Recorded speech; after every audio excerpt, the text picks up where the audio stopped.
Teman-teman wartawan, hari ini saya diminta Bapak Presiden untuk menyampaikan keputusan Bapak Presiden mengenai gaji ke-13 untuk tahun 2020. Seperti diketahui bahwa gaji ke-13 itu sudah dianggarkan di dalam APBN tahun anggaran 2020 dan itu ada di dalam Undang-Undang APBN. Namun pelaksanaan Undang-Undang APBN 2020 memang mengalami banyak sekali perubahan diakibatkan karena terjadinya COVID-19 yang mempengaruhi sangat besar terhadap keseluruhan postur APBN, terutama di bidang belanja negara, di mana banyak sekali tambahan-tambahan anggaran yang muncul untuk penanganan COVID dan untuk pemberian bantuan sosial serta untuk pemulihan ekonomi. Sehingga pemerintah akan terus melakukan pengelolaan di dalam APBN agar betul-betul memang fokus bisa menangani COVID dan dampak-dampaknya terhadap sosial maupun ekonomi. Nah, untuk gaji ke-13, kita mempertimbangkan bahwa pada kuartal ketiga ini, yaitu sesudah terjadinya COVID dan kemudian dideklarasikan sebagai pandemik dan kemudian langkah-langkah PSBB yang dilakukan di berbagai daerah membuat keseluruhan perekonomian kita dan kegiatan-kegiatan baik dari sisi permintaan, konsumsi masyarakat, konsumsi dari ekspansi investasi dari perusahaan semuanya mengalami tekanan yang sangat dalam.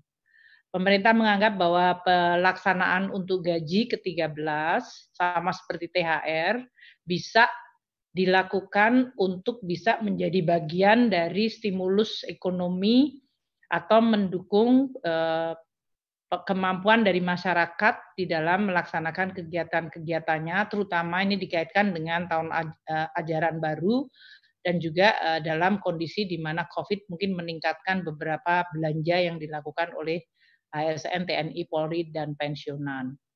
Sehingga pembayaran gaji ke-13 ini sekarang dilaksanakan sebagai bagian dari stimulus perekonomian kita.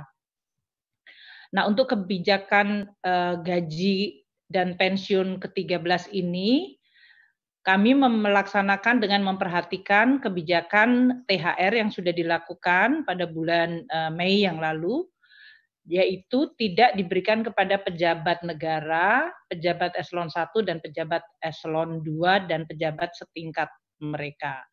Namun gaji dan pensiun ke-13 diberikan kepada seluruh ASN, TNI, Polri yang berada di tidak masuk dalam kategori tadi pejabat negara eselon 1, eselon 2 dan pejabat setingkatnya.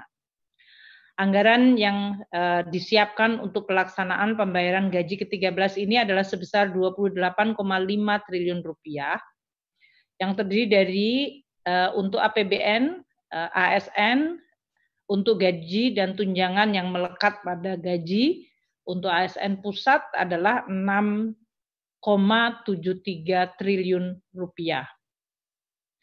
Sedangkan untuk pensiun ke-13, anggarannya adalah sebesar 7,86 triliun rupiah.